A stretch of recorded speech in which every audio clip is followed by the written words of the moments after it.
عزیز محترم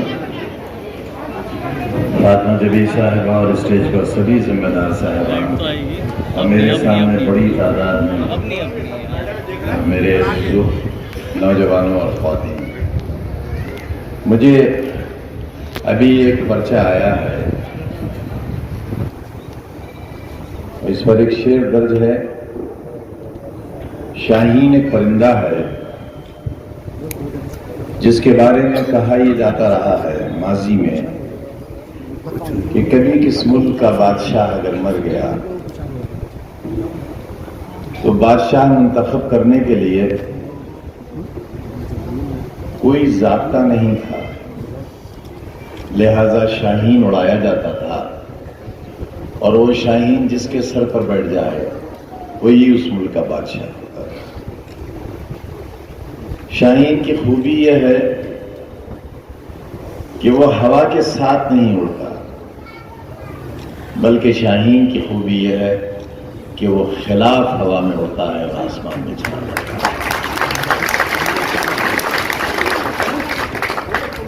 شوق پرواز کا رکھتے ہو تو شاہین بنو،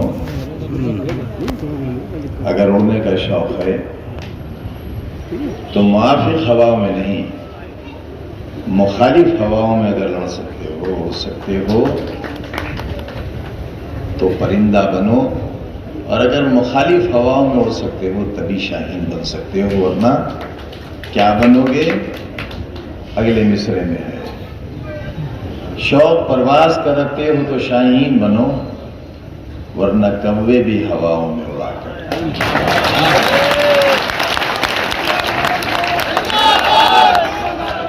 میں کوئی آپ سے بہت بھاری بھرکم تقریر کے لیے حاضر نہیں ہوا ہوں،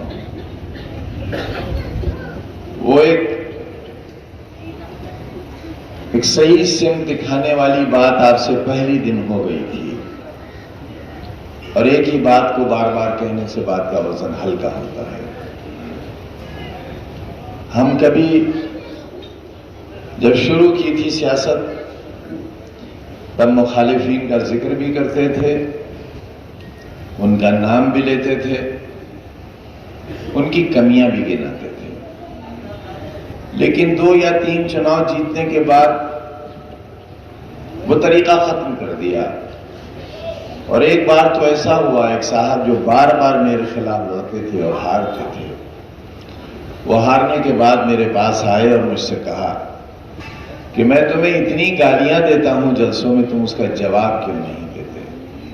میں نے کہا یار جس دن میں تمہیں جواب دینا شروع کر دوں گا اس دن تم میرے مقابلے میں کھڑے ہونے لگو گے۔ لہذا جن سے ہم اتفاق نہیں کرتے اور آپ بھی نہیں کرتے، اور جو اصولوں کی کسوٹی پر پورے نہیں اترتے، ان کے تذکرے کی بھی ضرورت نہیں ہے۔ شاہین بننے کے لیے یہ مخالف ہواؤں میں اڑنے کے لیے بڑی ہمت کی ضرورت ہے۔ اس کے لیے صرف پرندہ ہونا کافی نہیں ہے، مضبوط پر ہو اس کی بھی ضرورت نہیں ہے، بلکہ ضرورت ہے مضبوط ارادے کی اور حوصلے کی اور منزل تک پہنچنے کی، امنگ کی۔ اگر یہ نہیں ہے تو پھر کچھ بھی نہیں ہے۔ ہم نے جہاں سے اڑنا شروع کیا تھا وہاں صرف مخالف ہوائیں تھیں، اور بہت سخت ہوائیں تھیں، آج اس سے بھی زیادہ سخت ہوائیں ہیں، اور ہوائیں نہیں ہیں، آج تو طوفان بلا ہے۔ مجھے جب میں علی گڑھ مسلم یونیورسٹی میں پڑھتا تھا، جب ایک بار میں لٹریری سیکریٹری ہوا، ایک بار کلچرل سیکریٹری ہوا، اور ایک بار یونین کانگریس سیکریٹری ہوا، اس زمانے میں کبھی کسی سے سنا کے شعر بھی کہہ لیا کرتے تھے۔ آج مجھے کسی غزل کا ایک شعر یاد آ رہا ہے کہ طوفان بلا ہے کہیں گرداب مصائب، طوفان بلا ہے کہیں گرداب مصائب، ہستی ہے کہ قیاس کا دریا میرے آگے، ایک دھن ہے کہ چلتا ہی چلا جاتا ہوں اعظم، منزل کی خبر مجھ کو نہ رستہ میرے آگے۔ یہ وہ زمانہ ہے جب ہم پڑھا کرتے تھے، لیکن احساس تو تھا ہمارے پاس اس وقت بھی، اور جب یہاں آئے تو یہاں بدترین غلامی کا دور دیکھا۔ جب یہاں سے گئے تھے تب بھی وہی تھا، لیکن اس وقت احساس جوان نہیں تھا۔ اگر یہاں رہے ہوتے تو انہی جیسے بنے ہوتے جن سے ہمارے مقابلے ہوتے رہے۔ کچھ لوگ ایسے ہیں جن کے بڑے نام ہیں، لیکن جب تک ان کا کاروبار ان کے ساتھ نہ جوڑا جائے تو ان کی پہچان نہیں ہوتی۔ کبھی کبھی ان کا جسمانی عیب نہ جوڑا جائے تو پہچان نہیں ہوتی۔ میں نہیں کہوں گا وہ کڑوی باتیں آج، کیونکہ اب اس کی ضرورت نہیں ہے۔ ہمارے پاس ایک پورا پروگرام ہے زندگی کا، آنے والی نسلوں کے لیے ایک مشن ہے ہمارے پاس، اور یہی وجہ ہے کہ ہمارے ہر قدم ہر لفظ کی مخالفت ہوتی ہے، اور ہر لفظ پر ایک مقدمہ قائم ہوتا ہے، کیونکہ ہر لفظ دشمن کے سینے پر ایک گھوسا بن کے لگتا ہے، اس کے دماغ پر ایک کیل ٹھک جاتی ہے۔ یوں ہی نہیں محلوں سے لڑائی کی تھی، اس لیے کی تھی کہ محلوں کا تسلط ہی نہ جائے، بلکہ محلوں سے پنپ کر نکلنے والے لوگ بھی آپ کو گمراہ اور برباد نہ کر سکیں، اور بہت کامیاب رہے اس کوشش میں۔ آدھی صدی تقریباً اس میں گزر گئی، لڑتے لڑتے، اور جب کچھ کرنے کا وقت آیا تو کرنے میں بھی کوئی کسر نہیں رکھی۔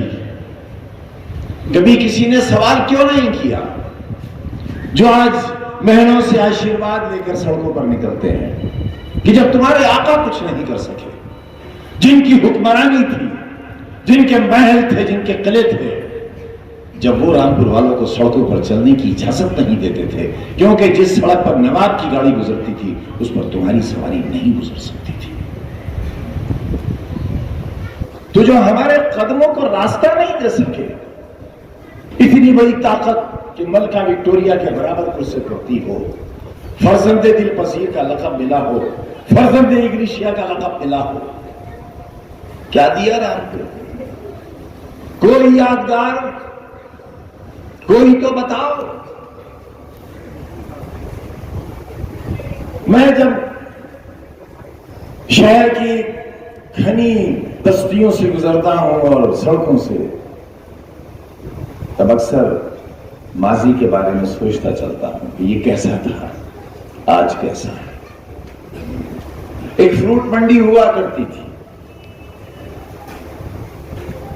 اور صبح 6 بجے سے وہاں جام لگتا تھا، راستہ نہیں گزر سکتے تھے نوجوانوں۔ یہ بات اگر آپ کے دادا زندہ ہوں اور والدین زندہ ہو تو ان سے پوچھئے کہ دن کے 10-11 بجے تک وہ راستہ بالکل جام رہتا تھا۔ بچوں کے پرچے چھوٹ جاتے تھے، بچیوں کے ایگزام چھوٹ جاتے تھے، اور بیمار اکثر مر جاتے تھے، اور یہاں تک ہوا کہ راستہ رکنے کے سبب وہاں قتل ہو گیا۔ کہاں تھی قیادت؟ اور آپ کے پاس تو تقریباً 40 برس، 40 سال کانگریس کی حکومت سینٹر میں بھی رہی اور اتر پردیش میں بھی رہی، اور آپ کا پورا قبضہ رہا اس پر۔ وزیر اعلیٰ کا نام لے کر بلاتے تھے آپ کے اجداد کہ فلاں ادھر آؤ، نہیں آپ، اور وزیر اعلیٰ آپ کی آواز پر آتے تھے۔ وہ آپ کی تہذیب تھی، کیونکہ آپ کے بڑوں سے آپ نے کچھ سیکھا نہیں تھا، کیونکہ وہ بھی اسی تہذیب کے تھے جس کے آپ تھے، اس لیے کہ وہ تمہیں جھکاتے تھے میرے عزیزوں، اور خود 7 سمندر والے انگریز کے سامنے جا کر اتنے ہی سلام سے جھکتے تھے جتنے سے وہ ہمیں جھکاتے تھے۔ کوئی یادگار ہے؟ اگر سینٹر میں اور اسٹیٹ میں ہماری سرکاریں ہوں، میں پتہ نہیں زمین و آسمان کے بیچ کہاں لے جا کر اس بستی کو بسا دوں۔ میں نے اکثر کہا ہے کہ میرا دل چاہتا ہے کہ میں تمہاری سڑکوں کو سونے اور چاندی کا بنا دوں، اس لیے کہ یہ میرا وطن ہے، اس لیے کہ یہاں کی آہیں میں نے محسوس کی ہیں۔ سینکڑوں سال یہاں دبائے گئے ہو، روکے گئے ہو، برباد کیے گئے ہو۔ جو لوگ بہت بہت کچھ دے سکتے تھے، انہوں نے بہت کچھ چھینا ہے ہم سے، اور وہاں سے کبھی کوئی ضمیر کی آواز نہیں اٹھی. ہمیشہ بے ضمیر پیدا کیے گئے، ہمیشہ وہ لوگ پیدا کیے گئے جو رامپور کے لیے مصیبت اور آفت ثابت ہوئے. رولنگ بھی وہیں سے اور اپوزیشن بھی وہیں سے، یہ تھا ہمارا مقدر.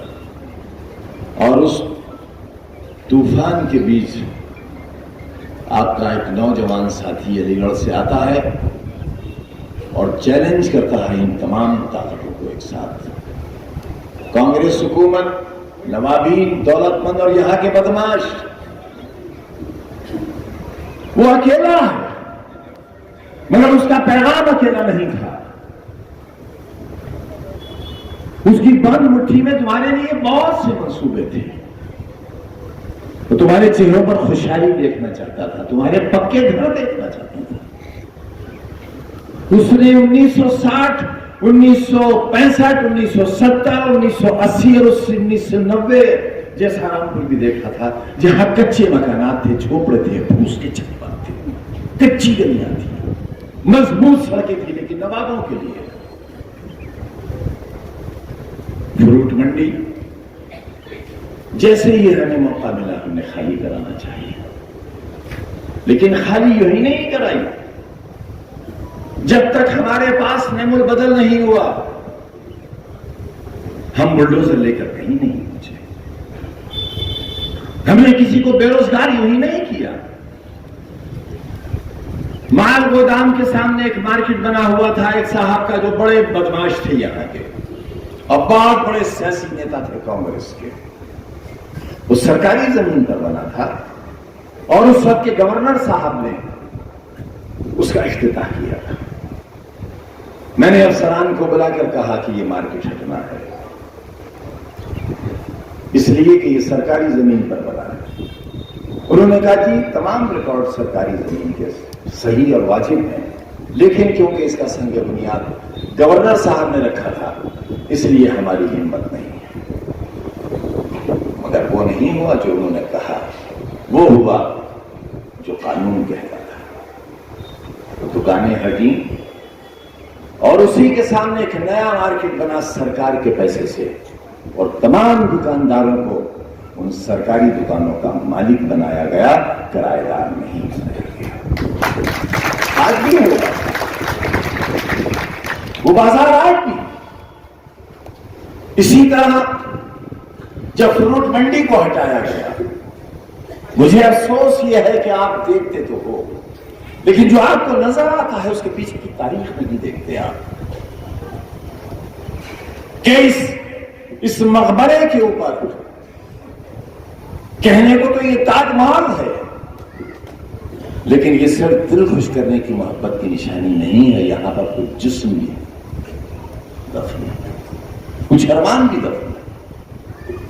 وہ تمام نشانیاں جو آپ کو یاد دلاتی ہیں نئے رامپور کی، وہ کل کے برباد رامپور کی دراصل واقعی تاریخ ہے، اسے کیوں نہیں دیکھتے آپ؟ آج بھی وہ فروٹ منڈی خالی پڑی ہے،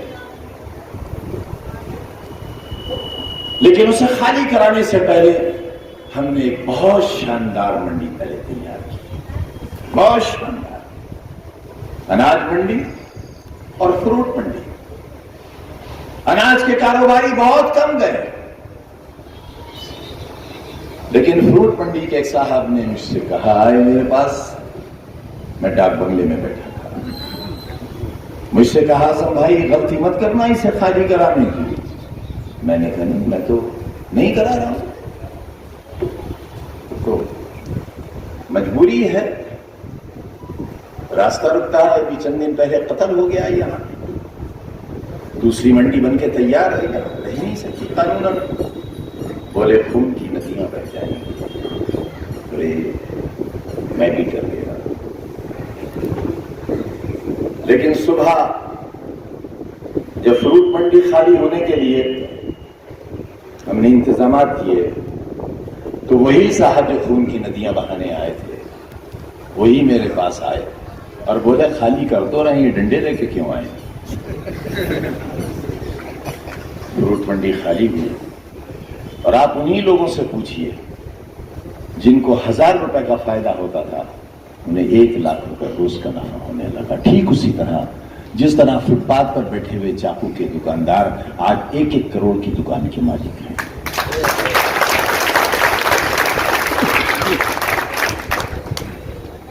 یہی نہیں بن جاتی کوئی چیز, اس کے پیچھے یقیناً کوئی تاریخ ہوتی ہے. یہ دروازے جنہیں ہم نے بنوا دیا وہ بن گئے. یہ پہاڑی دروازہ آج بھی نہیں بن سکا. نوابوں کی پہچان کے بہت حمایتی ہیں لوگ, کیوں نہیں بنا؟ وکاس کے نام پر ایک منظم دروازہ آج بھی جگہ خالی پڑی ہے, ایک ہی دروازہ بنوا دیتے. مگر تمہاری شناخت بدلنی ہے, تمہاری پہچان بدلنی ہے.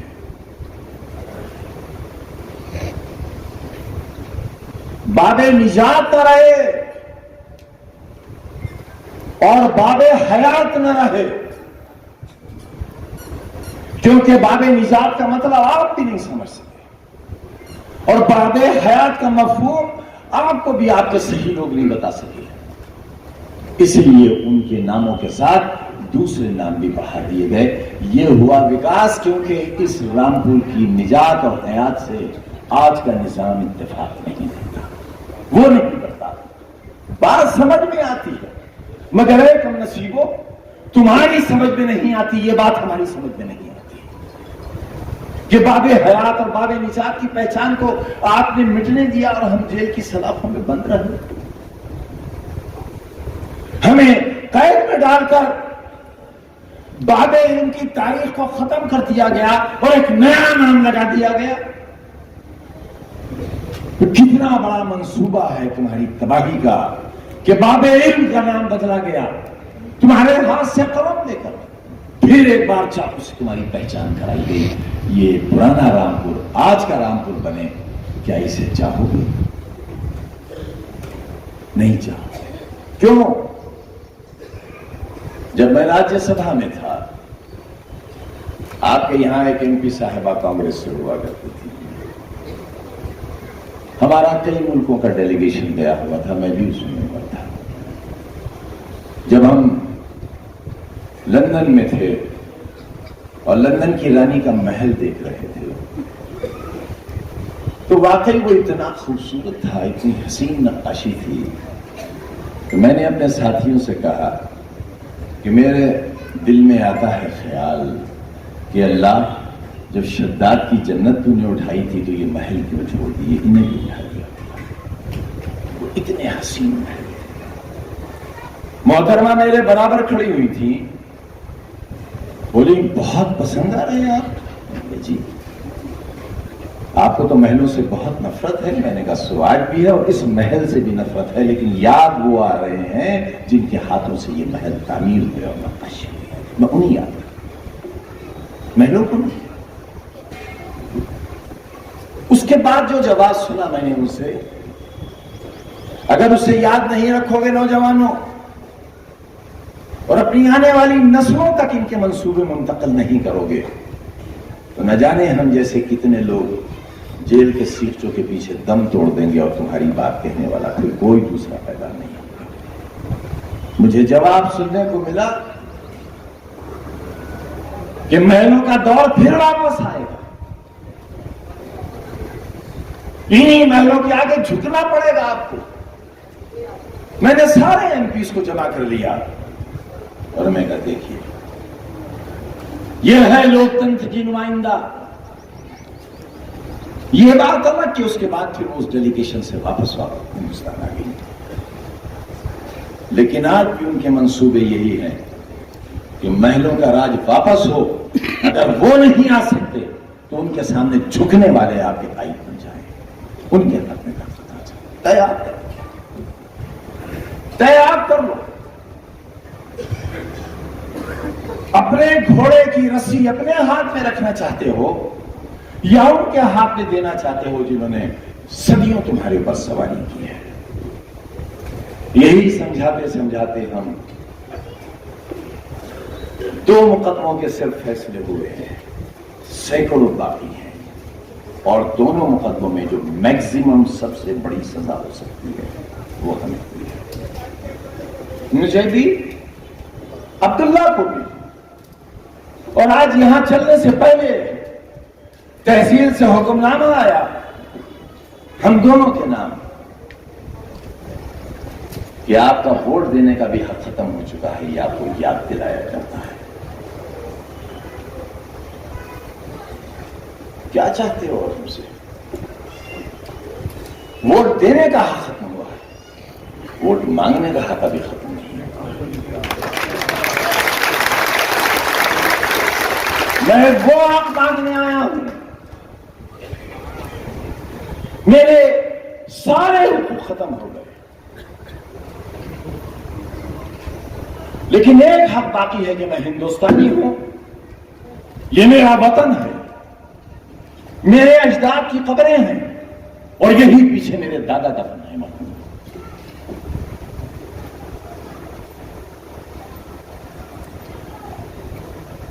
میرے اس حق کو کمزور مت پڑنے دینا۔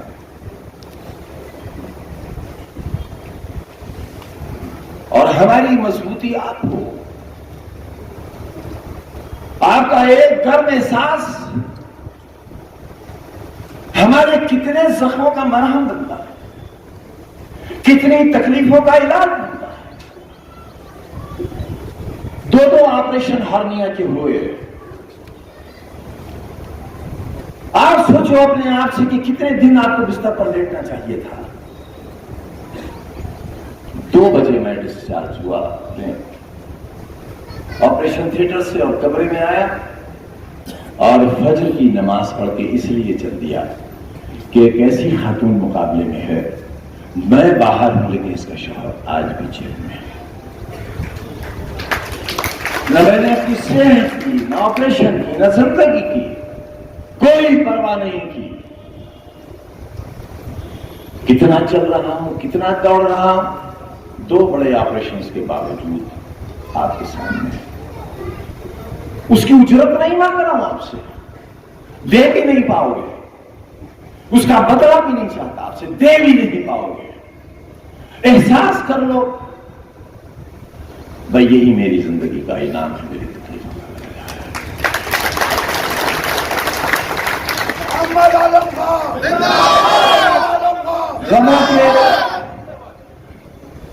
غموں کے بوجھ کا جتنا بڑا ٹوکرا ہم اپنے سر پر رکھ کر چلتے ہیں،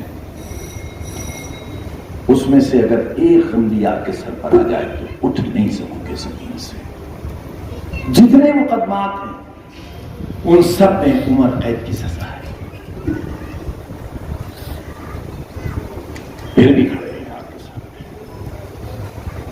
ہے کوئی ان میں یہ جو آج لعنت کے طور ڈالے ہوئے گلوں میں پھرتے ہیں اور سر جھکائے کھڑے ہیں محلوں کے آگے؟ پوچھو نا ان سے، جو اپنے سامنے کئی کئی تھالے مرغ مسلم کی سجا کر تنہا بیٹھ کر کھاتے ہیں، پوچھو ان سے۔ مساجد کو ویران کرانے والوں سے، ملت کی آبرو کے لٹوانے والوں سے، ایمان کا سودا کرنے والوں سے، پوری قوم کو یتیم و یسیر کر دینے والوں سے کبھی تو سوال کرو۔ سارے سوالات بس ہم سے ہی ہیں۔ کیوں گرا نواب دروازہ؟ اس لیے نہیں گرا کہ میں نے گرانا چاہا، اس لیے کہ مخدوش ہو گیا تھا، وہ کسی دن آپ پر گر جاتا۔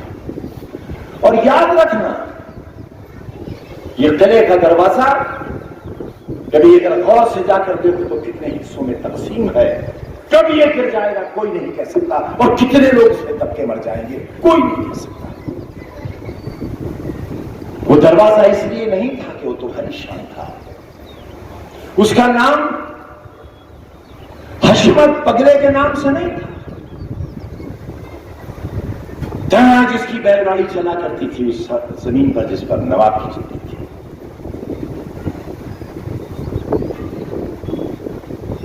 وہ وقار تھا، اس وقت کے فیوڈلزم کا، وہ فیوڈلزم جس نے پوری دنیا کو اپنے سورج کے نیچے چھپا رکھا تھا۔ اس برطانوی حکومت کا جو پورب سے لے کر پچھم تک اور اتر سے لے کر دکن تک پھیلی ہوئی تھی، اس کی عظمت کی نشانی تھی، مگر وسعت کتنی تھی اس میں، اس کی بلندی تو بہت تھی۔ کھجور کا پیڑ بہت اونچا ہوتا ہے،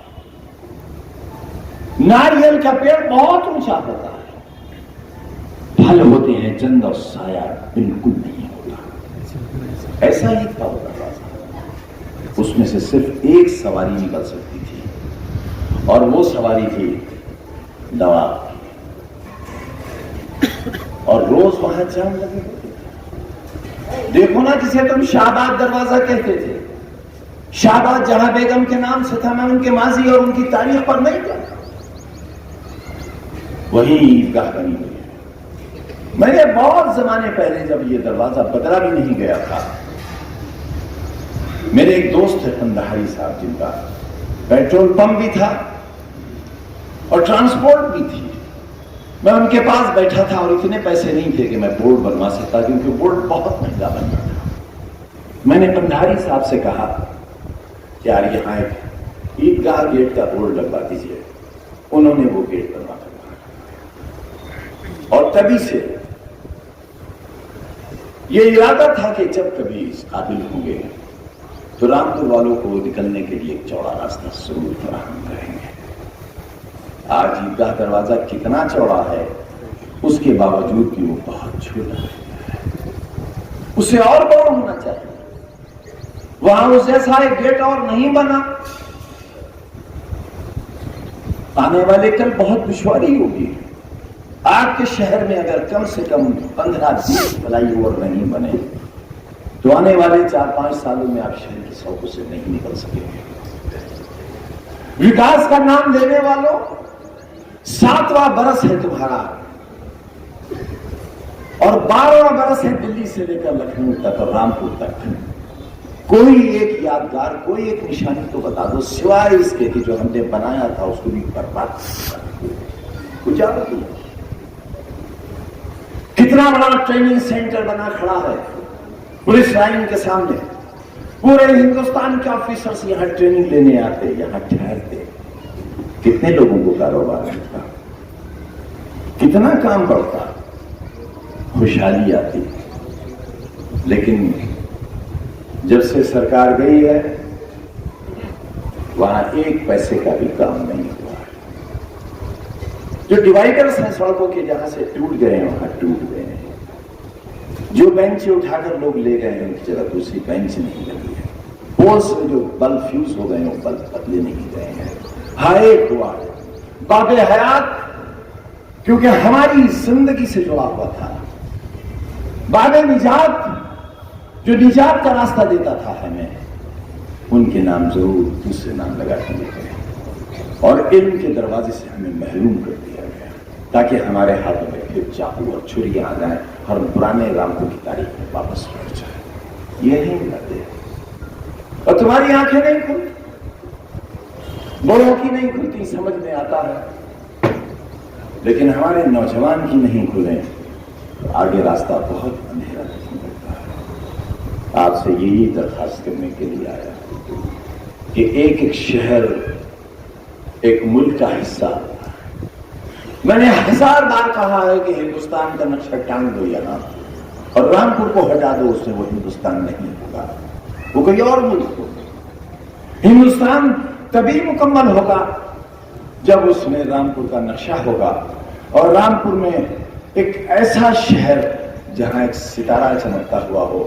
جب ہم نے محمد علی جوہر یونیورسٹی کا لوگو بنایا، غور کیا کرو ہماری ان چیزوں پر، محمد علی جوہر یونیورسٹی کا جب لوگو تیار کیا تو اس کے اندر ہندوستان کا نقشہ بنایا، اور ہندوستان میں جہاں رامپور ہے وہاں ایک چمکتا ہوا ستارہ بنایا۔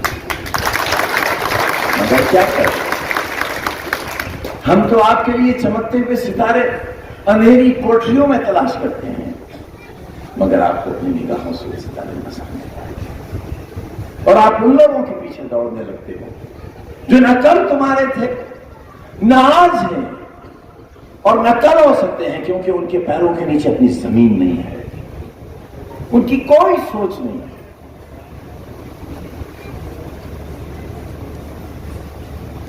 ان کے پاس کوئی منصوبہ نہیں ہے کل کا۔ خدا کرے سرکار آئے، خوشحالی آئے۔ میرے ایک قریشی بھائی نے مجھے یہ پرچہ دیا، میں ان سے شکایت کرنا چاہتا ہوں کہ یہ پرچہ تم نے اتنی دیر سے کر دیا۔ ہماری غلطی یہ ہے کہ ہم نے کیوں نہیں جانا، اس کے لیے ہم آپ سے معافی چاہتے ہیں۔ لیکن پرچہ ہے کہ جو گوشت بکری کی دکانیں ہوتی ہیں، ان کا لائسنس ہوتا ہے، وہ لائسنس پہ ایک گراہک کو رشوت دینے کی بات ہوتا ہے، وہ بھی بڑی مشکل سے، بڑی معمولی سی بات ہے۔ آپ نے یاد نہیں دلایا، آپ نے توجہ نہیں دلائی۔ مجرم میں نہیں ہوں، مجرم آپ ہیں، غلطی میری نہیں ہے، غلطی آپ کی ہے۔ کہاں گئے میرے نوجوان؟ کہاں وہ؟ آؤ یہاں سے کہو کہ ہاں میری غلطی، آؤ یہاں کہو آپ کی غلطی ہماری ہے، آپ نہیں۔ انہیں کے لیے تو سب کچھ ہے۔ میں ان میں سے نہیں ہوں کہ ہم غلطی کریں اور اس کا اقرار نہیں کریں۔ لوگ کہتے ہیں میں نے بہت غلط کیا ہے، مجھے کوئی یہ غلط کام بتا، اپنی ذات کے لیے کیا ہو وہ بتا دو، جس زمین پر اسکول بنایا ہے اس میں کس کی رہائش تھی بتا دو، کس کو معاوضہ نہیں ملا اس کا نام بتا دو، گھر کے بدلے گھر نہیں ملا اس کا نام بتا دو۔ وہاں کوئی گھر نہیں تھا،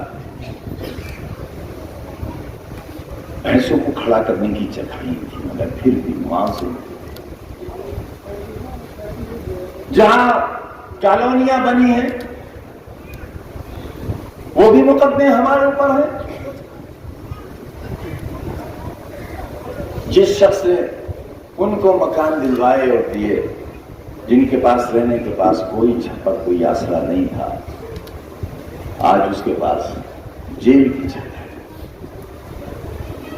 اس کی اولاد کے پاس، اس کی بیوی کے پاس جیل کی چھت ہے، پر آپ اس کا احساس نہیں کرتے۔ یہی تکلیف ہے۔ چھنوا دیا آپ نے پارلیمنٹ، اور سنا ہے آج روڈ شو ہوا ہے محترمہ کا۔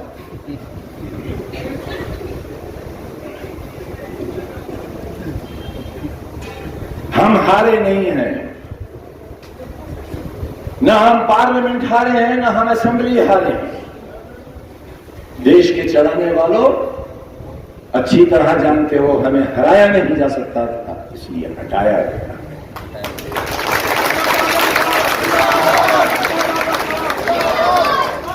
ہمیں نہیں ہرا سکتے کیونکہ ہمارے ساتھ آپ ہو اور آپ اس کے نائب ہو۔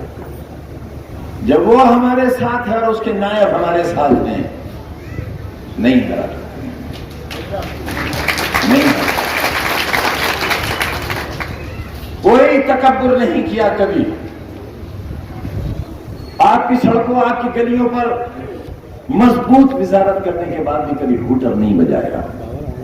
احساس تھا کہ سڑکوں پر چلنے والے لوگوں کے کان بہت کم ہیں، اپنے کمزور رامپور والوں کو شان و شوکت دکھانے کے لیے گاڑیاں نہیں ہیں، ان کے کانوں پر ہارن اور ہوٹر بجانے کے لیے منادی تھی میری طرف سے۔ اور آج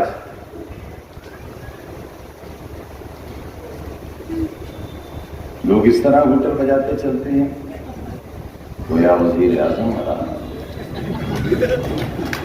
کچھ لوگ تو ایسے ہی سنائے جب تک گھر کے اندر جا کر سو نہیں جاتے ہیں، ڈرائیور کو ہدایت ہے کہ گاڑی کا ہوٹل بجتا رہے تاکہ محلے والے جاگتے رہیں۔ نیتا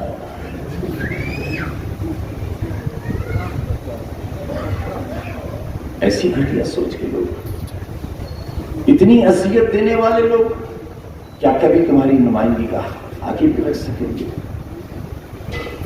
جنہوں نے اپنے ہر چیز کا سودا کر لیا، وہ جنہوں نے اپنے ماتھے پر نماز کے نشانوں کا سودا کر لیا، ہماری آبرو کا سوال چھوڑا دیا، بچا دیا۔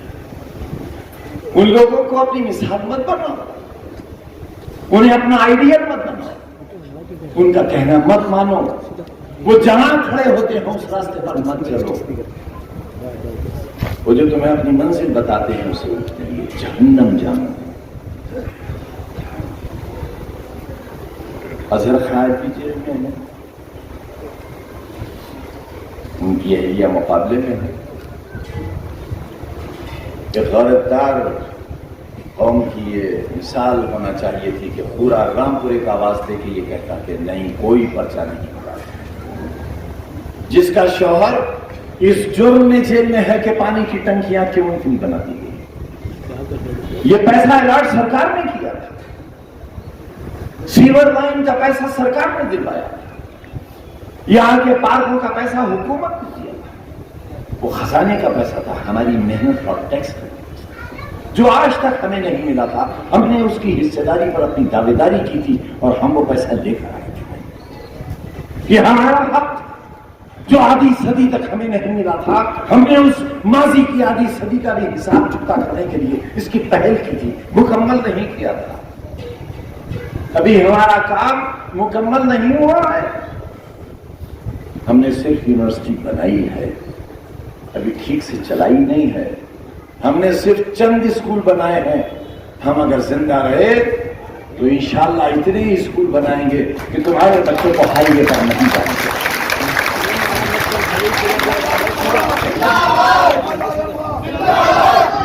ایسی کمزور حکومت بیٹی پڑھاؤ اور بیٹی بچاؤ کا نعرہ دینے والی، 2000 بچے اور بچیوں کے ہاتھوں سے قلم چھین لینے والوں، چاقو کی پہچان بناتے قرآن کو، 2000 بچے اور بچیوں کے ہاتھوں سے قلم چھین لیا گیا۔ کتنا بڑا ظلم، کتنی ناانصافی۔ ہمارا یہ سنویدھانک حق ہے اور یہ دستوری کتاب میں لکھا ہوا ہے سنویدھان ہند میں کہ حکومت کی ذمہ داری ہے کہ ہر پیدا ہونے والے بچے کے ہاتھ میں قلم دے، ہر پیدا ہونے والے بچی اور بچی کے منہ میں دوا کی بوند ڈالے۔ اگر دوا ہوتی تو میں میڈیکل کالج کیوں بناتا؟ نہیں بننے دیا۔ کبھی سوچو آپ کون سے منصوبے لے کر آیا تھا اور کیا کر گزرنا چاہتے تھے ہم۔ میں میڈیکل کالج نہیں، میڈیکل انسٹیٹیوٹ بنا رہا تھا، آل انڈیا سے بھی پڑھا۔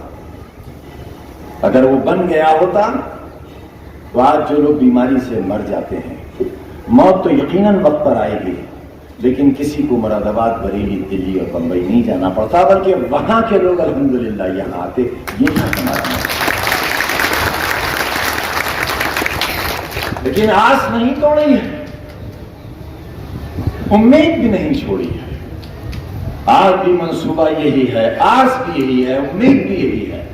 4 برس کے بعد یونیورسٹی کیمپس میں واپس لوٹا ہوں تو آپ کل کا جوہر یونیورسٹی کا نقشہ دیکھ لو اور آج کا جا کر دیکھ لو، اس کی شکل کو بدل رہے ہیں، اسے ایک نئی زندگی کی طرف لے کر جا رہے ہیں، اسے تعلیمی ادارے کے ساتھ ساتھ تہذیبی مرکز بنا رہے ہیں۔ وہ ایک ایسا تعلیمی ادارہ ہے جس پر آنے والی نسلیں یقیناً فخر کیا کریں گی۔ اور میں نے کہا ہے دشمنوں سے کہ یہ رہے تو اس کی شہرت کم ہے، اور اگر کھنڈرات بنا دیے تم نے تو پوری دنیا اس کے کھنڈر دیکھنے کے لیے آئے گی۔ اسے بچاؤ۔ وہ کیسے بچے گی؟ وہ تب بچے گی جب فاطمہ جبی بچیں گی، وہ تب بچے گی جب عاصم راجہ بچیں گے، وہ تب بچے گی جب اتر پردیش کے ایوان میں تمہاری نمائندگی ہوگی، وہ تب بچے گی جب ہندوستان کی پارلیمنٹ میں تمہاری نمائندگی ہوگی، اور کوئی ایک ایسا تقریر کرنے والا اور اپنا مشورہ دینے والا بھی آئے گا کہ ایک دن کے اندر 1 کروڑ سے زیادہ لوگ اس کی تقریر کو سن رہے ہوں گے، اور پریشان ہو جائیں گے ملک چلانے والے۔ یہ کون آ گیا؟ اس کی آواز بند کرو، نکالو اسی سہوان سے۔ اور اسی دن یہ طے ہو گیا تھا